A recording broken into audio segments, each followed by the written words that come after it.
Alo, chào Vinh, xin chào các bạn. Hôm nay thì mình chia sẻ một cái món bánh da lợn lá dứa nè với nhân đậu xanh. Cách làm này thì bánh dai giòn, thơm lá dứa và béo ngậy từ nước cốt dừa. Bánh để sang ngày ăn vẫn ngon luôn. Bây giờ mời các bạn cùng xem video nha. Ở đây là mình có 100g đậu xanh khô ha, ngâm nở, sau đó thì mình cho nước vào để nấu cho nó chín. Ở đây là mình có lá dứa tươi sắc ra. Các bạn sẽ xay ra cho nó nhuyễn á, cái mình lọc mình lấy cái nước cốt lá dứa. Bột thì mình dùng 50g bột gạo, mình dùng bột gạo lọc nha, và 150g bột năng là một chén á. Đường là 120g. Thêm chút muối cho bánh nó ngon. Nước lá dứa xay ra xong thì mình dùng 400ml ha, chọn cái lá dứa già nó sẽ thơm. Rồi bây giờ pha bột màu xanh trước, 50g bột gạo, 150g bột năng cùng với muối. Đường thì cái lớp này sẽ ngọt dừa thôi, thì cái phần nước các bạn cho hết vô để pha bột luôn. Mình sẽ thêm vào 2 giọt màu thực phẩm để giúp cái bánh của mình hấp nóng nó sẽ không có bị phai màu, cũng như là nó không có bị lợt quá đó. Khuấy cho bột tan đều, còn các bạn không thích cái màu thì mình không cần cho vô cũng được nữa. Rồi để qua bên cho nó nghỉ. Phần đậu xanh nó nấu chín, các bạn để cho nó khô thì mình thu được một chén vậy nè. Mình nấu khô thì cái bánh của mình nó vừa nha.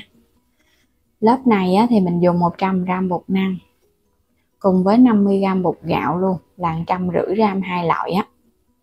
Thêm nửa chén đường 150g cùng với một chút muối, 400ml nước cốt dừa đặc nha, cho bánh nó béo ngon.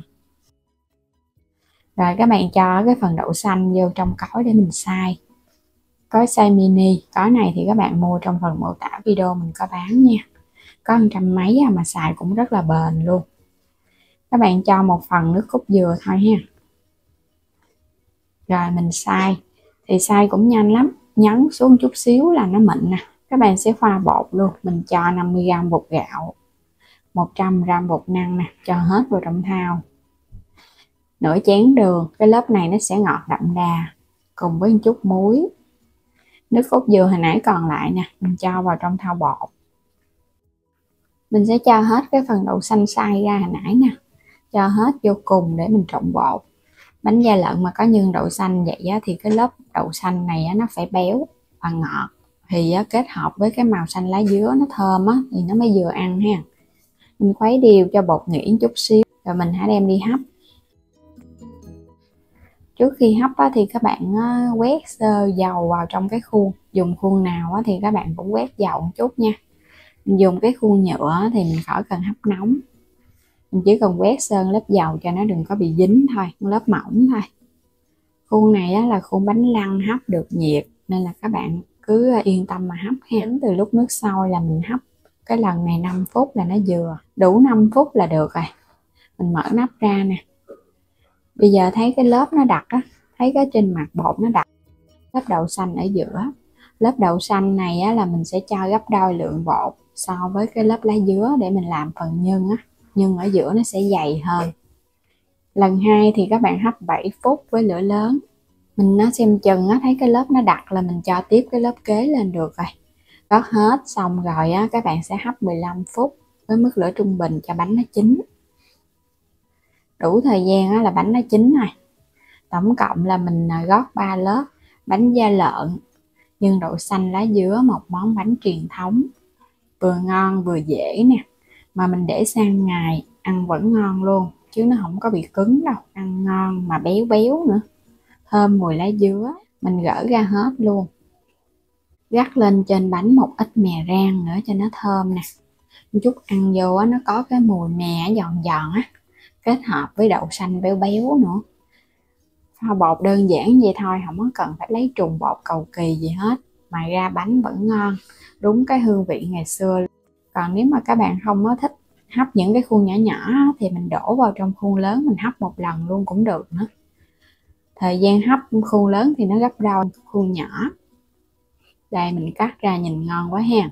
Nhưng ở giữa nè, 2 lớp bột lá dứa nó phủ đều, bột rất là dai, dai giòn. và khô ráo chứ không phải là nó bị ẩm ướt đâu. Một công thức làm bánh da lợn này thì các bạn cứ yên tâm ha, mình làm ra cái bánh rất là ưng ý luôn. Và một công thức thì mình có thể nướng và hấp đều cho ra món bánh ngon. Bây giờ mời các bạn mình cùng vào bếp để thực hiện bánh bò ngon cho cả nhà thưởng thức luôn nha. Đầu tiên thì mình làm cái phần men cái. Mình có ở đây là 1 muỗng cà phê dung, men khô, loại men làm bánh mì, cùng với 50g bột gạo ha. Mình dùng cái loại bột gạo lọc hoặc là cái bột gạo làm bánh bò dạng hạt, nó sẽ ngon. Cho cái phần men vô. Do đây là men ngọt nên mình thêm muỗng canh đường nữa. Và 150ml nước lọc bình thường. Các bạn sẽ trộn đều lên cái ha. Mình trộn để cho phần men nó hòa tan. Rồi bây giờ mình sẽ cho trở lại cái hộp đi, để mình đậy nắp cho nó dễ đó. Các bạn thấy cái phần bột của mình nó sẽ hơi lỏng. Rồi bây giờ sẽ đậy kín. Các bạn sẽ để ở trong ngăn mát tủ lạnh qua 1 đêm để giúp cho men nó nở lạnh. Quay trở lại cái phần men ủ, mình đã để được 1 đêm trong ngăn mát tủ lạnh nè. Bây giờ các bạn thấy nó nổi đều lên trên mặt hết vậy nè. Mình dùng tiếp là 50g bột năng nha, là gần nửa chén á. 350g bột gạo. Mình cũng dùng cái loại bột gạo lọc dạng hạt luôn ha. Và 200ml nước. Các bạn sẽ cho hết phần bột gạo vô. Bột năng mình cũng cho vô hết luôn nha. Nếu mà lường bằng chén mỗi một chén bột là 150g. Các bạn không có cần thì cứ việc mình lường chén cũng được nữa. Sau đó thì mình cho hết cái phần men cái vô. Cái nước men này các bạn làm không có cần dùng cơm rượu, nhưng mà cái bánh bò của mình ra nó thơm ngon giống y như cơm rượu vậy đó. Mình sẽ cho nước vô từ từ ha. Vừa cho thì các bạn vừa nhồi vậy nè. Cái bước nhồi bột này sẽ giúp tạo rễ tre cho bánh. Cứ nhồi từ từ cái mình cho thêm vô. 200ml thì mình sẽ cho vô hết luôn, nhưng mà mình chia nhỏ ra từng lần để cho đó. Các bạn nhồi cái động tác này trong vòng 10 phút ha, để cho bột nó có rễ tre.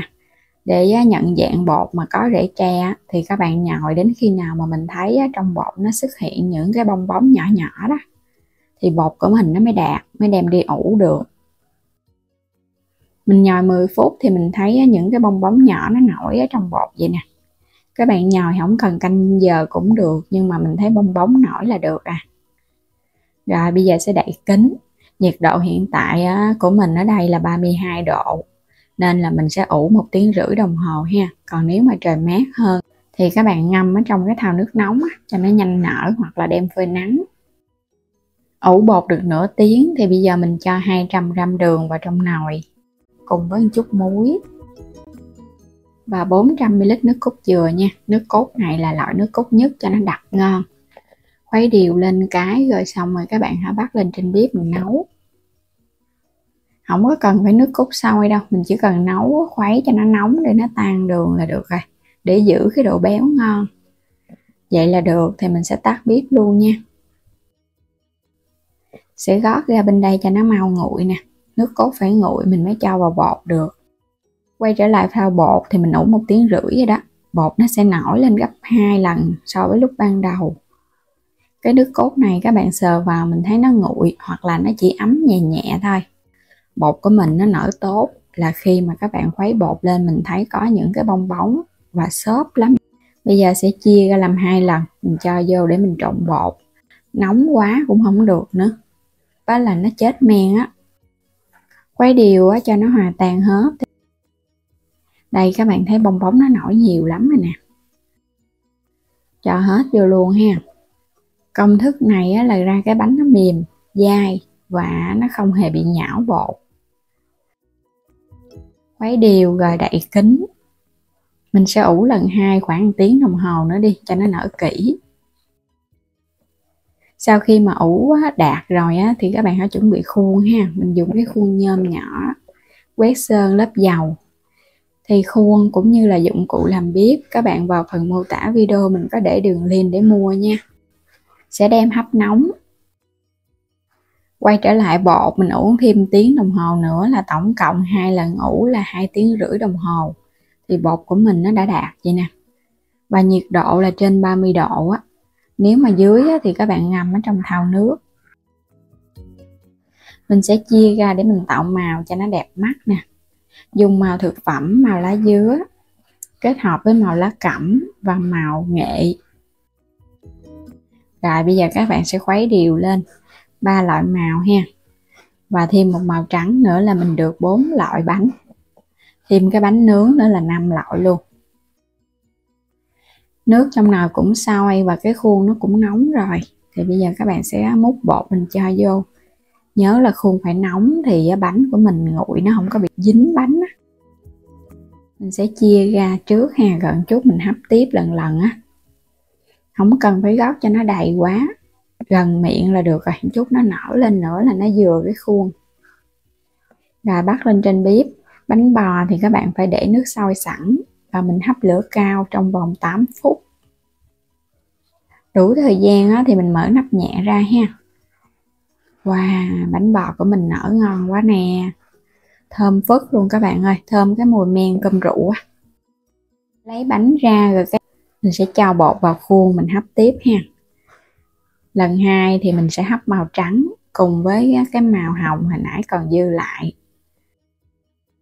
Rồi cũng hấp 8 phút với lửa cao. Bây giờ mình nhớ cho cái phần bột còn lại vào trong chảo ha, để mình đi làm bánh bò nướng. Cái chảo thì các bạn làm cho nó nóng, mình quét sơn lớp dầu và để ở mức lửa thấp nha. Nướng chảo thì các bạn nhớ canh, mình để lửa thấp cho nó chín đều. Nhớ xoay cái chảo vòng vòng á. Bánh nướng này thì cũng nhỏ nên là mình nướng khoảng 20 phút là nó chín nè. Các bạn nhớ kiểm tra ha, mình thấy xung quanh cái viền bánh nó vàng vậy nè, là ở bên dưới nó vừa đó. Đừng có để lâu quá nó dễ bị khét bánh lắm. Úp lại nướng thêm một mặt nữa cho nó vàng. Quay qua bên đây á, thì cái bánh bò hấp mình cũng đã hấp xong hết rồi, mình lấy ra cho nó nguội. Khi bánh nó nguội á, thì nó tróc lóc rồi các bạn, nó không có bị dính khuôn đâu, tại vì ở trong bột đã có nước cốt dừa, cũng như là hồi nãy mình có quét dầu vào trong khuôn á. Đây, những cái lỗ khí này chính là rễ tre của bánh nè. Bánh cầm lên rất là xốp luôn, nhẹ tay chứ không có nặng. Nếu các bạn làm ra mà cái bánh nó bị nặng là do mình ủ bột chưa có đạt. Cũng như là coi lại cái lượng nước. Nếu mà nước nó dư nhão bột thì bánh nó cũng chai. Mới hấp xong ra nó nở phình, nhưng mà các bạn tắt bếp mình lấy ra khỏi nồi là tự động nó xẹp lại, là chính là bị dư nước nha. Bánh bò nướng mình cũng đã nướng chín vàng hai mặt rồi nè. Bánh ngon quá chừng luôn á. Nó nhẹ, nó xốp á. Mình làm ra được 4 màu bánh. Màu xanh nè, rễ tre đầy cái bánh luôn. Ở bên trên thì nó xốp, mềm, còn ở bên dưới là nó có rễ tre ha.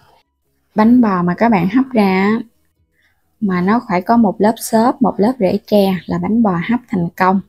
Giống y như là cái bánh cơm rượu ngày xưa vậy đó. Bánh nó dai, nó trong và nó có cái độ mềm. Mình có pha thêm bột năng thì tạo thêm cái độ dai dai cho bánh. Bột gạo thì giúp cho bánh nó có độ xốp mềm. Phần bột còn lại mà làm không kịp hoặc là các bạn làm không hết thì đậy kín mình cho vào ngăn mát tủ lạnh, mình để được 1 ngày nha. Qua ngày hôm sau mình đem ra mình hấp hoặc là nướng ăn cũng ngon luôn á. Đây, cái bánh bò nướng này các bạn. Nếu mà thích ăn nướng thì các bạn nướng hết cũng được nữa. Bánh bò nướng cũng rất là nhiều rễ tre luôn nè. Tại mình nướng cái bánh nó hơi thấp nên là thấy rễ tre nó không có đầy nhiều. Còn các bạn nướng cái thành bánh nó cao hơn thì cái rễ tre rất là nhiều. Béo, ngọt, thơm, mềm, xốp. Một món bánh bò truyền thống, vừa thơm vừa cơm rượu mà không có cần dùng đến cơm rượu luôn. Bây giờ thì cảm ơn các bạn đã theo dõi hết video của mình nha. Xin chào tạm biệt và hẹn gặp lại các bạn ở những video tiếp theo.